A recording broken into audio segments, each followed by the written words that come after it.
le corps sans vie d'un homme, mort suspecte des suites du Covid-19, traînait tel un objet dans les rues de la métropole économique. Nous sommes au quartier Balia Douala et le spectacle banal se déroule cet après-midi du lundi 11 mai 2020 dans une polyclinique privée où le sieur Nyamsi Maurice, âgé de plus de 70 ans, polygame, vient de rendre l'âme après 4 jours d'hospitalisation. Nous sommes venus jeudi ici avec le père. C'est ici à la clinique Mario. Le père avait fait une crise d'AVC. On est venu, ils ont demandé la caution 250 000 francs. On les a donné 250 000.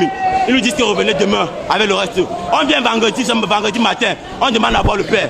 L'infirmière nous demande, l'infirmière générale me demande, c'est la condition pour voir votre père. Je dis non, c'est pas une condition, mais nous on veut voir notre père. Depuis de 24 heures, on n'a pas de nouvelles de lui. Elle dit ok, vous avez 2 scanners à faire. Donnez la caution 1 500 000. On les a dit on n'a pas de l'argent. On s'est battu, on est venu avec 750 000. Ils ont dit ok, donnez. On a donné, voilà les reçus 750 000 francs. Plus les 250 000, ça faisait 1 million. Aujourd'hui, on devait finir. Aujourd'hui, lundi, ils demandaient combien avec l'argent. Hier, on les appelle. Ils nous disent que l'état de votre père est critique. Il faut venir, ça s'est stabilisé avec de l'argent. Ce matin, on vient dire on veut voir le père. Depuis 5 jours, on ne l'a pas vu. Ils disent ok, pour voir le père, donner d'abord le reste d'argent. On dit mais comment? Depuis 5 jours, on est en train de notre père. Manquez notre père. Le médecin nous dit que votre père est mort de coronavirus. Le père n'était pas coronavirus. Il dit que le père est mort de coronavirus. Voilà ton dossier médical. Voilà le dossier médical. Le père n'a pas coronavirus. Après le tour de certains hôpitaux à Douala, sans succès, des enfants du défunt, 16 au total, vont se référer dans cette formation sanitaire pour une prise en charge adéquate de leurs géniteurs, victimes d'un accident vasculaire cérébral et hypertendu. Ce sont les résultats du cancer thoracique qui ont permis à la polyclinique de détecter que le patient est atteint du coronavirus. Il s'agit d'une situation dramatique qui est liée à un décès ce matin à 8h30 dans la clinique d'un patient atteint du Covid-19 avec un diagnostic d'accident vasculaire cérébral. Nous l'avons admis en réanimation, mais après les premiers examens d'usage, on s'est posé la question de savoir pourquoi quelqu'un qui avait un accident vasculaire cérébral désaturé. Nous avons donc pensé que c'était un problème pulmonaire et nous les avons envoyés faire un scanner thoracique. Le scanner thoracique a mis en évidence une pneumopathie bilatérale en verre dépoli de type Covid-19.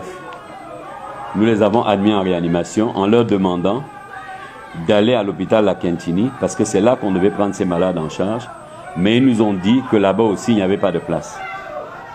Pendant 4 jours, nous avons essayé de soigner ce monsieur en attirant régulièrement leur attention sur le fait que ce malade était grave et que ses jours étaient en danger.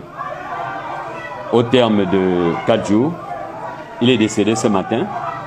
Nous comprenons l'émotion de la famille parce qu'ils voulaient aller enterrer ce monsieur dans leur village, mais nous avons utilisé la procédure officielle, prévenir la délégation régionale de la santé, et devant l'agitation, nous avons été obligés de faire venir la police et la gendarmerie.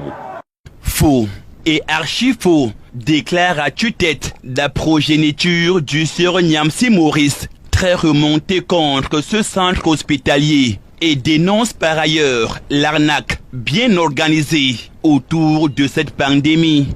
Je suis dehors, on m'appelle, je viens, on me tend un papier de signer l'engagement que papa a le Covid-19. J'ai donc dit non, papa n'a pas le Covid-19. Vous avez fait quel examen, quel test vous avez fait? Vous avez prélevé quoi pour dire que papa a le Covid-19? Je ne peux pas signer ça parce que je sais que mon papa souffre hémétiquement de l'AVC. Et il a un cardiologue qui le suit, le colonel à la garnison militaire. Ça c'est les canets, vous voyez, hôpital militaire. On le suit depuis la garnison, avec tout un sac de médicaments que vous voyez. Maintenant, dès qu'on arrive ici, j'ai dit que non, je ne peux pas signer l'engagement que papa a le Covid-19.